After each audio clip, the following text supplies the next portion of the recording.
This is Amy Wentley with Chi Knuckles Knitting, and this video covers the lace bind-off.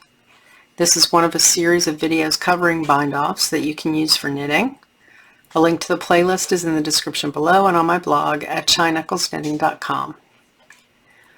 To do the lace bind-off, you can begin by knitting the first two stitches together through the back loop. So I'm going to take my needle, and instead of, for instance, purling through the front loop or knitting two together this way, I'm going to be knitting two together by going to the back of the stitches. I'm going to wrap the yarn and pull it through, and that knit those first two stitches together through the back loop. So take this stitch on your right hand needle and bring it back to the left hand needle, and then you're going to do the same thing all over again. You're going to insert the needle in the back of the first two stitches, wrap your yarn and pull it through. Then you'll take the stitch on the right hand needle, bring it back to the left hand needle, and you'll purl through the back loop.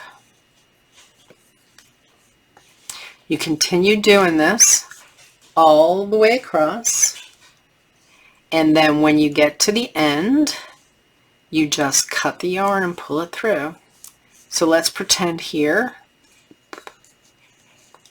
that I am at the end.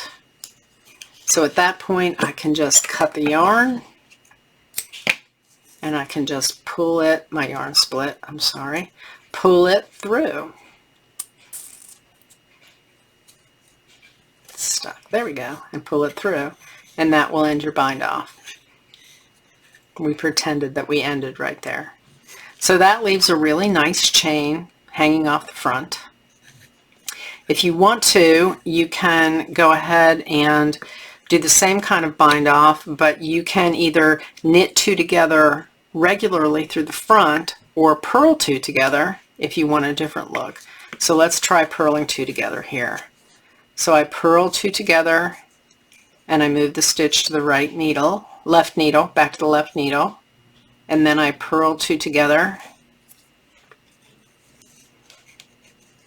and then pass the stitch back to the left needle, and purl two together,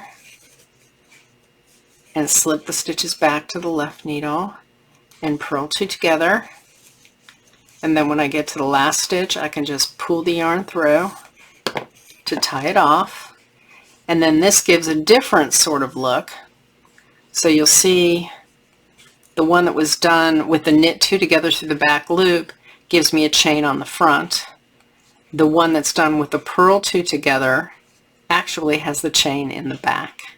So you can play around either using a knit two through the back loop, a purl two together, or a knit two together to see what kind of different looks you'll get and decide which one you'd like to use. So that is the lace bind off, and please check out my other videos, and I'll see you later. Bye-bye.